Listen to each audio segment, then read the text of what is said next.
സൂര്യകാന്തിപ്പാടം കാണാട്ടോ, സൂര്യകാന്തിപ്പാടം അടിപൊളി സൂര്യകാന്തിപ്പാടം, poly vibe.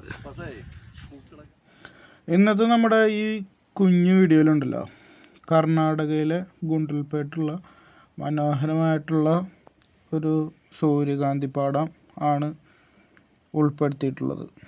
അപ്പോൾ നമുക്ക് വീഡിയോയിലേക്ക് പോവാം.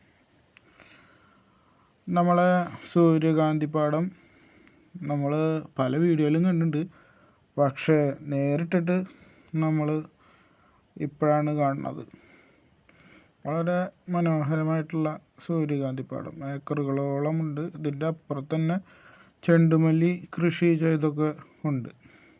അപ്പോൾ സൂര്യകാന്തി ഉണ്ടായി കഴിഞ്ഞാൽ ഏകദേശം ഒരു 2 ആഴ്ചകളൊക്കെയാണ് നല്ല രീതിയിൽ അത് നിൽക്കുക. അത് കഴിഞ്ഞാൽ ജസ്റ്റ് അത് വാടിപ്പോവും. ഇത് ഏകദേശം 2 ആഴ്ച പ്രായം ആയിട്ടുള്ളതാണ്. ഇനി ഇത് ഇവിടുത്തെ തന്നെ പല കമ്പനികളും പല ഫാക്ടറികളും ഇതിൻ്റെ വിത്ത് വാങ്ങും. ഇതിൻ്റെ വിത്താണ് മെയിനായിട്ട് വാങ്ങുക. അത് സൺഫ്ലവർ ഓയിൽ ഉണ്ടാക്കുന്നതിനും പല ആവശ്യങ്ങൾക്കും പല പ്രോസസ്സുകൾക്കുമായിട്ട് ഈ കമ്പനികൾ വന്ന് വാങ്ങിക്കൊണ്ടുപോകും. ഇവിടെ നമുക്ക് പ്രവേശിക്കണമെങ്കിൽ 100 രൂപ കൊടുത്തിട്ട് ഇവരെ തന്നെ പെർമിഷൻ വാങ്ങണം. പ്രത്യേകിച്ച് ഇവിടെ ടിക്കറ്റൊന്നുമില്ല, പക്ഷേ ഇത് നോക്കി നടത്തുന്ന പരിപാലിക്കുന്ന ആളുകൾക്ക് 100 രൂപ കൊടുത്തിട്ട് വേണം നമുക്ക് ഇതിൻ്റെ അകത്തേക്ക് കയറാൻ. എന്നാലാണ് അവർ നമുക്ക് വീഡിയോ എടുക്കാനും അതുപോലെ ഫോട്ടോസ് എടുക്കാനൊക്കെ പെർമിഷൻ തരുള്ളൂ. ഞാനിവിടെ എത്തിയത് നമ്മുടെ പ്രിൻസ് മാഷിൻ്റെയും ഷീൻ ചേട്ടനും അതുപോലെ നമ്മുടെ നിതിനും ഞങ്ങൾ 4 ആൾ കൂടിയിട്ടാണ് ഇങ്ങോട്ട് എത്തിയത്. ഒരു ദിവസം ഒരു യാത്ര പോകണമെന്ന് തോന്നി. അങ്ങനെ വണ്ടി എടുത്ത് എല്ലാവരും കൂടി ഇറങ്ങി. അങ്ങനെ ഇവിടെ എത്തിച്ചേർന്നു. ഇവിടെ പലപ്പോഴും സിനിമ ഷൂട്ടിങ് നടക്കാറുണ്ട് എന്നാണ് പറഞ്ഞത്.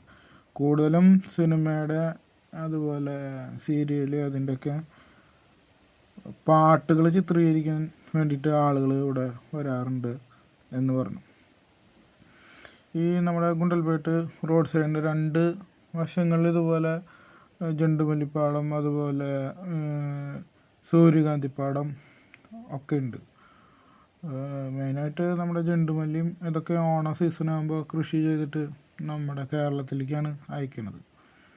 ഇത് ഇവിടുത്തെ ഫാമുകളിൽ ഉണ്ടാക്കുന്ന ഈ സൂര്യകാന്തി ഇവിടുത്തെ കമ്പനികൾക്ക് നൽകും. അവരത് അതിൻ്റെ പ്രോസസ്സ് ചെയ്യും. അതിൻ്റെ വിത്താണ് അവർ പ്രോസസ്സ് ചെയ്യാൻ എടുക്കുന്നത്. വിത്തിൽ നിന്ന് സൺഫ്ലവർ ഓയിൽ അങ്ങനെ പല സാധനങ്ങളുണ്ടാക്കും. എന്തായാലും നമ്മൾ ഒരു ഉച്ചയ്ക്കാണ് ഇവിടെ എത്തിയിട്ടുണ്ടായിരുന്നത്. ഈ നയന മനോഹരമായ കാഴ്ചകൾ കാണാനായിട്ട് നമുക്ക് സാധിച്ചു. നല്ല വെയിലുണ്ട്, പക്ഷേ എന്നിരുന്നാലും നല്ല കാറ്റും ഉള്ളതുകൊണ്ട് കുഴപ്പമുണ്ടായിരുന്നില്ല. അടിപൊളിയായിരുന്നു കാഴ്ചകളൊക്കെ.